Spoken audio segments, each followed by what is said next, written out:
አንድ ድምጽ አሰማለሁ ብትይ ይገልሻል። እኔ የሚበቃኝን ያህል ኖሬያለሁ። በቃ እኔንም ማን የሌሊት ሽንት እንደዚህ አንድ ቀን ያስደፋኛል።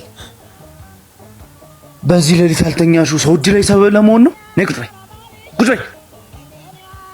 አንድ ድምጽ አሰማለሁ ብትይ ይገልሻል። ነይ ቶሎ በይ፣ ቁጭ በይ።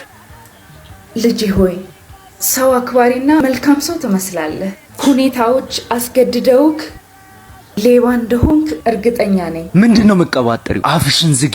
ልጄ ብዙ ገንዘብና ጌጣጌጥ አለኝ፣ ሁሉንም ውሰዳቸው። እኔ የሚበቃኝን ያህል ኖሬያለሁ። አሁን አልፈልጋቸውም። ወደ መቃብር ይዤው አልሄድ ነገር። ተመስገን፣ ወዶ የሚሰጥ ተገኘ። እሺ የታል? አፍጥኝ።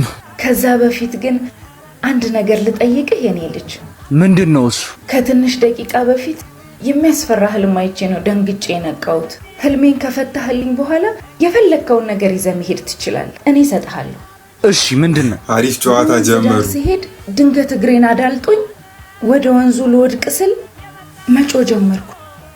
የሚገርመው ደግሞ እንደዚህ እያልኩ ነበር ስጮህ የነበረው። ከሪም ከሪም፣ የለህም እንዴ ልጄ? ኧረ እባክህ እርዳኝ፣ ችግር ውስጥ ነኝ። ማን ነው ከሪም? መጣህ የኔ ልጅ? ተመስገን። ኧረ ማዘር፣ ኧረ ይመቹት በሲስተም። ኧረ በቃ በቃ በቃ፣ እጅ ላይ ሰበብ ይሆንባል። ማዘር ተይው ተይው፣ ፋራነቴ ነው በለኝ፣ ምታይ።